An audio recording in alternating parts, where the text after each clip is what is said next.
1% populasi Indonesia menguasai 48% ekonomi nasional. 3% manusia Indonesia menguasai 60% dan 10% manusia Indonesia menguasai 70% ekonomi nasional di luar dari anggaran negara APBN. Ekonomi seperti begini terjadi karena regulator yang lemah yang harus kita perbaiki. Demikian saya memulai sebuah dialog terbatas di kantor teman dengan beberapa kenalan baru. Mereka adalah orang yang katanya peduli dengan UKM. Mengapa saya katakan katanya peduli tersebut dengan tanda quote unquote? Karena mereka seperti yang lainnya ingin membantu UKM tapi hanya sebatas mengajari UKM dalam kelas. Setelah kelas selesai hanya jadi pinter UKM, namun sedikit yang menggerakkan ekonomi UKM. Ada seminar, ada workshop, ada buku, ada coaching, ada mentoring, ada pendampingan, ada macam-macam. Semuanya sudah dilakukan. Namun data di awal tadi belum pernah berubah sejak 20 tahun terakhir ini. Artinya apa yang mereka kerjakan sekarang ya doesn't work. Harus diubah, bukan hanya dengan wacana, ilmu, keterampilan, tapi dengan peluang. Saat ini yang beda adalah peluang. Yang beda,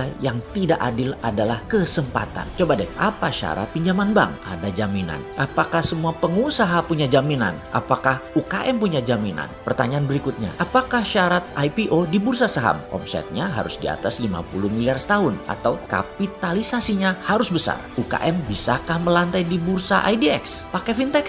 Pakai pinjaman tersebut? Wih, bunganya jadi rentenir tuh. Membuka lapangan kerja di mana 97% angkatan kerja diserap UKM, tetapi UKM tidak bisa pinjam bank, tidak bisa IPO. Lalu ilmu yang diajari tadi oleh orang yang dikatakan peduli tadi dipakainya di mana? Disinilah serunya pembicaraan kemarin di mana kita ditantang. Bagaimana bisa menjawab $1 million question? Bagaimana UKM bisa naik kelas, yaitu menjadi perusahaan beraset besar dan beromset besar? Kalau saya boleh usul, yang pertama adalah bagaimana perusahaan bisa beromset besar terlebih dahulu. Jadi strateginya adalah selling terlebih dahulu. Kita semua tahu selling adalah seni menjual, yang seharusnya di atasnya adalah marketing dulu, bahkan seharusnya di atasnya lagi marketing ada yang namanya branding terlebih dahulu. Tapi kelamaan kalau di saat COVID kita bangun branding dulu, menentukan marketing dulu, kelamaan. Branding itu membangun trust, marketing itu memilah dan memilih pasar. Namun selling, ya selling, jualan, closing. Sungguh bagi saya closing selling itu menjadi terpenting saat ini. Jadi kalau bisa disimpulkan adalah kita harus melakukan push selling. Pull selling atau menarik adalah strategi online shop. Berjualan menggunakan sosmed seperti IG atau FB. Marketplace seperti Tokopedia, Bukalapak, Shopee, itu semua besar biaya iklannya. Karena membuat orang kita tarik datang ke landing page kita, datang ke lapak kita. Di masa daya beli pilih-pilih seperti saat ini, karena kontraksi ekonomi resesi dunia, maka pull selling kurang agresif. Narik itu kurang agresif. Kita harus nyerang. Menyerang itu apa? Namanya push selling. Kita datangi sosmed orang, kita sambangi email orang, WA orang, Telegram grup, apapun kita infokan. Kita serbu dengan berbagai tools. Oke, ada yang perlu contoh push selling lebih rinci nggak? Oke, kita jelaskan, kita sederhanakan, kita ikuti cerita ini. Beberapa saat yang lalu ada pertanyaan dilontarkan ke saya. Bisa jelaskan apa itu dinaran, Pak? Pertanyaan datang dari seorang yang baru dikenalkan oleh mitra bisnis saya. Saya pun menjawab begini. Dinaran adalah GoPay plus Genius plus debit card plus underlying emas. Oh gitu, sistem pembayaran toh. Saya pikir dinaran itu seperti beli emas di Pegadaian, hanya lebih liquid karena berbasis teknologi digital. Oh bukan Pak, dinaran adalah aplikasi alat bayar multi channel. Saat ini kita luncurkan dinaran emas seperti tadi yang saya jelaskan. Nanti akhir Oktober 2020 ini ada dinaran dolar, di mana underlying dana Anda bisa memilih dolar sekarang. Ke depan bukan hanya emas underlyingnya, tapi bisa pilih dengan dolar. Di akun yang lain tentunya. Anda boleh punya 2 akun di dinaran. Satu dinaran emas, satunya dinaran dolar. Jadi penjelasan lengkapnya dinaran dolar adalah GoPay plus Genius plus debit card plus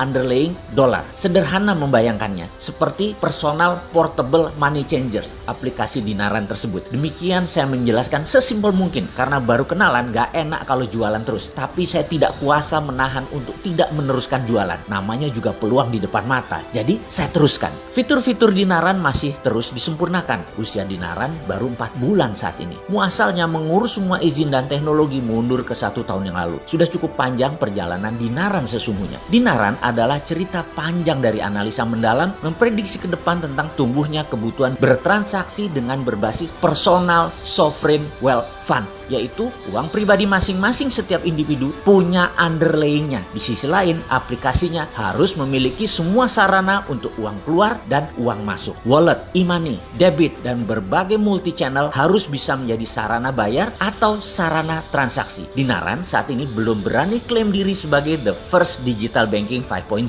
yaitu banking from non-bank. Belum, Dinaran masih bayi, baru 150.000 member dan nasabah yang terdaftar 4 bulan ini. Masih banyak fitur-fitur yang belum selesai dan terus disempurnakan. Kami optimis dalam beberapa tahun ke depan, Dinaran akan diperhitungkan di kancah internasional. Semua ini sangat bergantung kepada Anda sahabat semua yang percaya dengan kekuatan nasional yang bisa menjadikan Indonesia pemain kelas dunia. Sahabat, terima kasih atas kepercayaan dan dukungan terhadap Dinaran. Bagi sahabat yang ingin bergabung dan mendaftar, bisa download aplikasi di App Store atau transaksi langsung di web dinaran.id. Demikian contoh sederhana push selling. Semoga bermanfaat.